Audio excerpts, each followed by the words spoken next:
సరే తప్పించుకోవడానికి ట్రై చేసిందా? అంతకు మించి ఏం చేయగలదు చెప్పు? తాతయ్య ఏమీ అనలేదా? కొన్ని మొండి సమస్యల్ని మాటలతో పరిష్కరించలేదు దీప. అందుకే మావయ్యకి జ్యోత్స్న మీద అనుమానం మొదలైంది. తన కూతురు కాదనా? అనుమానానికి రూపం లేదు కానీ అనుకున్న మాటలతో ముగింపు ఉంది. ఏమనుకున్నారు? జ్యోత్స్నని మళ్ళీ టెస్ట్కి తీసుకెళ్ళాలని. అందుకే ఈసారి మావయ్య దగ్గరుండి తీసుకెళ్తానంటున్నాడు. ఉపయోగం ఏంటి? ఫలితం మనకు తెలిసిందే కదా. ఈసారి మావయ్య కూడా తెలుస్తుంది. ఆల్రెడీ తెలిసింది కదా. తప్పించుకోవడానికి జ్యోత్స్న పారు 100 ప్రయత్నాలు చేశారు. శాంపిల్స్ మ్యాచ్ అవ్వకపోవడానికి సరైన కారణం ఇంతవరకు ఎవ్వరికీ అర్థం కాలేదు. మనకి, జ్యోత్స్నకి, పారుకి, డాక్టర్కి తప్ప. ఈసారి అందరికీ తెలుస్తుంది. తప్పించుకోలేరు కదా. మనం చెప్పకుండానే నిజం బయటపడిపోతుంది బాబా. మనకు కొంచెం శ్రమ తగ్గినట్టే కదా. మరి మా అమ్మ పరిస్థితి ఏంటి? తట్టుకోలేదు. మరి ఎలా చెప్తారు? కొన్నిటి మనం ఆపలేం దీపా. మనమే ఆపాలి బాబా. ఏం ఆపాలి? నిజం బయటికి రాకుండా ఆపాలా? అత్తకి తెలియకుండా ఆపాలా? మా అమ్మకి తెలియకుండా ఆపాలి. నువ్వే అసలైన కూతురు అన్న నిజం సుమిత్రత్తకు తెలియకుండా ఎలా ఆగుతుందో నాకు తెలియదు. కానీ జ్యోత్స్న అసలైన కూతురు కాదని టెస్టులకు వెళ్ళారంటే తెలిసిపోతుంది. ఆల్రెడీ నువ్వు హాస్పిటల్లో బ్లడ్ శాంపిల్స్ ఇచ్చావు. జ్యోత్స్న విషయం బయటపడిపోతే అత్తని ఎవరు కాపాడుతారు అన్న ప్రశ్న వస్తుంది. నిజం చెప్పడానికి దాస్ మావయ్య రాడు. ఎందుకంటే జ్యోత్స్న మావయ్యని ఎక్కడో దాచేసిందని అర్థం. దానికి అసలైన కూతురు రావాలి కాబట్టి నువ్వు ఈ చీకటి పరదా దాటుకుని వెలుగులోకి రావాల్సిందే. అత్తకి ఏదో అవుతుందన్న భయం వదిలే జరగనిది. కానీ నేను ఒకదానికి మాత్రం సిద్ధంగా ఉండాలి. దేనికి బాబా? సుమిత్రతని, దశరథ మావయ్యని అమ్మా నాన్న అని పిలవడానికి. మనం వాడుతున్న దాగుడు మూతలకి ఇది లాస్ట్ రౌండ్ దేవా. నీ టెస్ట్ రిపోర్ట్స్ బయటకు వచ్చినా, జ్యోత్స్న టెస్ట్ రిపోర్ట్స్ బయటకు వచ్చినా నువ్వే మా శివనారాయణ తాత అసలైన మనోరాలు అని పారు నోటితోనే చెప్పిస్తాను. జ్యోత్స్న సైలెంట్గా ఉంటుందా బావా? ఎందుకు సైలెంట్గా ఉంటుంది? తన మైండ్లో ఇప్పటికే ఏదో ఒక ప్లాన్ రన్ అవుతూనే ఉంటుంది. అప్పుడే జ్యోత్స్న దాస్కి ఫోన్ చేస్తుంది. మాట్లాడదామని చెప్పి ఆ రౌడీలు కట్లిప్పి మరి ఫోన్ దాస్కి ఇస్తారు. మాట్లాడదామని చెప్తుంటారు కదా. ఈసారి నేను నీకు కథ చెప్తానా? నిద్ర లేకుండా తరుముతున్న భయాల్ని నీకు అర్థమయ్యేలా చెప్పడానికి. చెప్పమ్మా. నాకు కూడా కథ చెప్పేవాళ్ళు ఎవరు లేక పాటలు పాడుతున్నాను. భయపడటానికి నీకు బాధ్యత లేదు, బాధపడటానికి నీకు కోరికలు లేవు. వైరాగి లాంటి బతుక్కి పాటలు తప్ప ఎవరు తోడుంటారు? చాలా బాగా చెప్పావమ్మా. నీకు జ్ఞానోదయం అవుతున్నట్టుంది. ఓడిపోతున్నాను నాన్న. చెప్పకుండానే సారాంశం అర్థమైంది కదా. నీకు ఏనాడో చెప్పాను, ముగించాలనే ఉంది. ముగించడం తప్ప నీకు వేరే దారి లేదు. ఓడిపోవడం చావుతో సమానం. కొన్నిసార్లు ఓటమిచ్చే మనశ్శాంతి కూడా ఇవ్వలేదమ్మా. గ్రానికి నా మీద అనుమానం మొదలైంది. మీరిద్దరు తోడు దొంగలే కదా. గ్రానికి నువ్వంటే ప్రాణం. అదే నా ప్రాణాలు కాపాడుతుందమ్మా. లేదంటే మీరిద్దరు కలిసి నన్ను ఈనాడో చెప్పేసేవారు. ఉన్నది ఒకటే జీవితం అయినప్పుడు చనిపోవడం ఎందుకు నాన్న? చూస్తుంటే సన్యాసం తీసుకునేలా ఉన్నావు. భయంగా ఉంది నాన్న. భయపెడుతున్నాడని చెప్పు. నీలో మార్పు వస్తుందంటే అది నీ మంచితనం కాదు. అల్లుడు మాయ కార్తీక్ ఏదో చేస్తుంటాడు. ముందు కూతురి గురించి ఆలోచించు నాన్న. నువ్వు మనిషిగా మారుతాను అంటే నీకోసం ఏమైనా చేస్తాను. నేను ఇప్పుడు మనిషిని కాదా నాన్న? స్వార్థంతో క్రూరత్వంతో నిండిపోయిన వాళ్ళని మనుషుల లిస్టులో కలపకూడదమ్మా. నా కోసం ఏమీ చేయనంటావు. నువ్వు మారతానంటే ఏదైనా చేస్తాను. నేను మారితే మన బ్రతుకులు ఇలాగే ఉంటాయి నాన్న. అదే నువ్వు మారేవనుకో. ఎలా మారాలి? నేను చెప్పినట్టు వినాలి. ఇంకా నువ్వు, నేను, గ్రాని, కాశీ, మనం అంతా ఒక ఫ్యామిలీ. మన నలుగురి గురించి ఆలోచించి నేను ఒక ప్లాన్ రెడీ చేశాను. మా అమ్మ మా అన్నయ్య కూతురు జీవితాన్ని రోడ్డు పాలు చేసింది. నువ్వేమో నా కొడుకు జీవితాన్ని, సంసారాన్ని గంగపాలు చేశావు. ఇంక నేనే మిగిలిపోయినమ్మా నాశనం చేయడానికి. నాన్న పిలుపు గొంతులో నుంచి వస్తుందమ్మా. అవసరం కదా. అందుకు మనమంతా కలిసి మన జీవితాల్ని బాగు చేసుకోవాలి నాన్న. ఇలాంటి వాళ్ళ మాటలు చల్లేస్తుందని నిప్పొట్టించుకుంటే ఉంటాయమ్మా. ఆస్తి మొత్తం మనదే అయితే నీ కూతురు ఎంత గొప్పగా బతుకుతుందో ఒక్కసారి ఆలోచించు. గొప్పగా బతకడం అనే మాటకు అర్థం నీకు తెలిస్తే నువ్వు ఇలా మాట్లాడవు. అయితే నువ్వు చెప్పు. చెప్పను ఎందుకు? దీపలాంటి మనిషిని చూపిస్తే సరిపోతుంది కదా. ఛీ, నువ్వు ఇంకా మారవా నాన్న? నేను మారను. నువ్వే మారాలి. కన్న కూతురికి ద్రోహం చేసిన మనిషిగా మిగిలిపోతా. కన్న తండ్రి ప్రాణాలు తీసిన మనిషిగా నువ్వు మిగిలిపోవద్దు. నీలాంటి తండ్రికి ఆ నరకలో కూడా చోటు దొరకదు. భూమి మీద నాటం చూపిస్తున్నావు కదమ్మా. అక్కడ చోటు దొరికితే ఏంటి, దొరకపోతే ఏంటి? నీతో మాట్లాడు కూడా అనవసరం. చివరికి ఒక మంచి నిర్ణయానికి వచ్చావు. నీకు ఫోన్ చేయడం కూడా నాది తప్పు. అయితే సర్దిద్దుకో. ఛీ, ఈ ప్లాన్ వర్కౌట్ అవ్వలేదు. నీ ప్లాన్ వర్కౌట్ అవ్వదు. బతిమాలి నా వినలేదు. నువ్వు బతిమాడట్లేదు. రోజు రోజుకి దిగజారిపోతున్నావు. నేను దొరికిపోతానని నువ్వు అనుకుంటున్నావు కదా. ఏదో ఒకటి చేసి తప్పించుకుంటాను నాన్న. అది నీ వల్ల కాదు.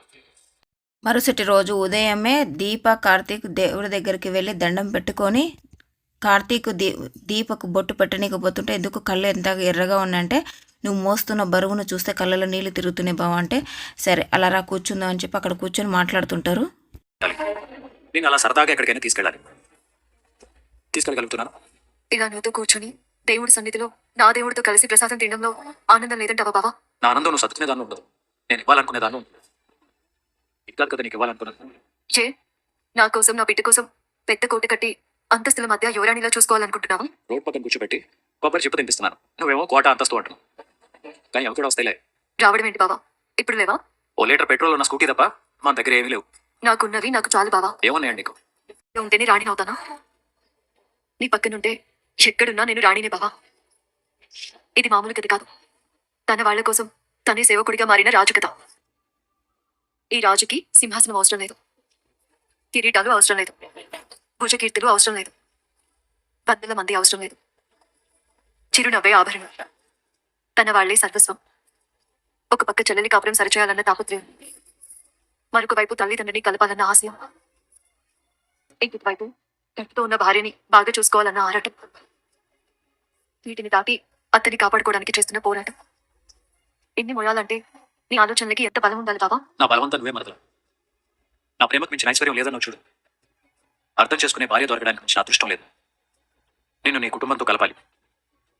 నీ కుటుంబం అంటే అది నా తల్లి కూడా పుట్టినలే కదా. నాకు అమ్మ మిల్లి. మన వాళ్ళ కోసం మనమే నిలబడిపోతే ఎవరు నిలబడతారు?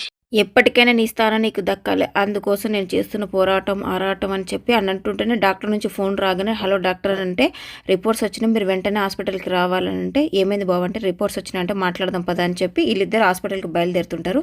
ఇక్కడ పారిజాతము పూజలు చేసుకుంటూ ధూపం వేస్తుంది ఇల్లంతా. నువ్వేనా ఇదంతా చేస్తుంది అని శివనారాయణ అడిగేసరికి అవునండి నేనే చేస్తున్నానంటే ఎందుకు ఇదంతా అనంటే ఒక్కసారిగా అన్ని గుర్తు తెచ్చుకుంటుంది. అంటే దాస్ తప్పిపోవడం వెనక కారణము జ్యోత్స్ననే అని చెప్పి కార్తీక్ మాటలు, జ్యోత్స్న మాటలు, అలాగే జ్యోత్స్న వాళ్ళ అమ్మ టాబ్లెట్లు పాడేయడం, ఇవన్నీ చెప్పడం, రాత్రి పారిపోవడం, ఇవన్నీ గుర్తు తెచ్చుకుంటుంది. ఇవన్నీ తిరిగి తిరిగి ఎక్కడ నా మెడకు చుట్టుకుంటూ అయ్యానో నాకు భయంగా ఉందని చెప్పి అంటుంటే ఇక్కడ శివనారాయణ గారు పారిజాతం అని పిలుస్తుంటాడు. ఆయన పూజ అనేది పొద్దున్నే చేయాలంటే ఇప్పుడు మరి ఉదయమే కదండి అని అంటే అంతేలే నీకు ఏది ఉదయం ఎప్పుడైనా చేస్తే కదా తెలిసేదంటే నేను చేయకపోవడం ఏంటంటే నేనే కదా పూజ చేసేది, నేను పూజ చేస్తే దేవుడు కూడా సంతోషపడతాడంటే అవునులే ఎప్పుడు ఎవరినో ఒక నాడిపోసుకునే నోటి నుంచి మంత్రాలు వస్తుంటే అది కూడా ఆశ్చర్యమే కదా. అప్పుడే శివనారాయణ కొడుకు వచ్చి నాన్న జ్యోత్స్నని హాస్పిటల్కి తీసుకెళ్ళాలి, టెస్టులు చేయించాలనేసరికి పారిజాతం ఒక్కసారికి షాక్ అవుతుంది. ఆ డాక్టర్ హారిక వద్దన్నది కదంటే మళ్ళీ ఒకసారి టెస్టులు చేపిద్దాం, కానీ ఈసారి జ్యోత్స్నకు చెప్పకుండా తీసుకెళ్దాం, జ్యోత్స్నకు చెప్తే ఏదో ఒక రీజన్ చెప్పి తప్పించుకుంటుంది, చెప్పకుండా తీసుకెళ్దాం అని అనేసరికి జ్యోత్స్నని శివనారాయణ గారు పిలుస్తారు. జ్యోత్స్న కిందికి వస్తుంది. అయితే ఇక్కడ పారిజాతం వెంటనే వెళ్ళి ఈ విషయం జ్యోత్స్నకు చెప్పాలని అక్కడ నుంచి తప్పించుకోబోతుంటే నువ్వు ఆగు పారిజాతం, నువ్వు ఇక్కడనే ఉండు, అక్కడికి వద్దంటే నువ్వు ఎక్కడికి వెళ్తున్నావు అంటే జ్యోత్స్న గదిలో కూడా ధూపం వేసి దేవుడి దగ్గర పెట్టేస్తానంటే అవసరం లేదు నువ్వు ఇక్కడే ఉండు అని చెప్పేసరికి అక్కడ నుంచి జ్యోత్స్న పైనుంచి వస్తుంది.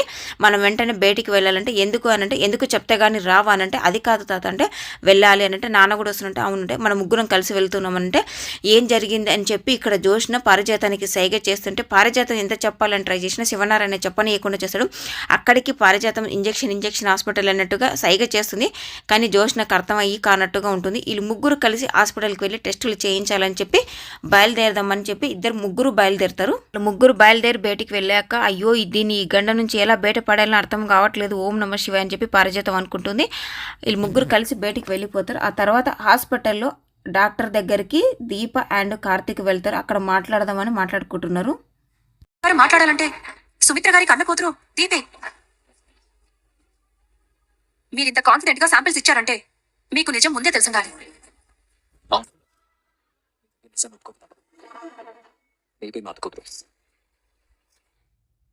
దాని గురించి తర్వాత మాట్లాడుకుందాం. దీపకు మాకు సంబంధం లేదని సుమిత్ర గారే చెప్పారు కదా.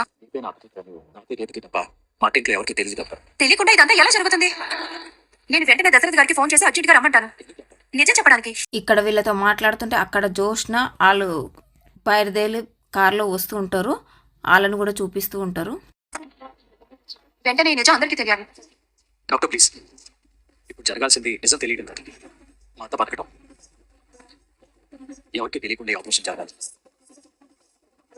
బయట నుంచి మీకు ఎలాంటి ప్రాబ్లమ్స్ రావు, అవి నేను చూసుకుంటాను. అది కాదు కార్తీక్, దీప ఎవరో తెలియకుండా ఇదంతా ఎలా జరుగుతుంది అనుకున్నావు?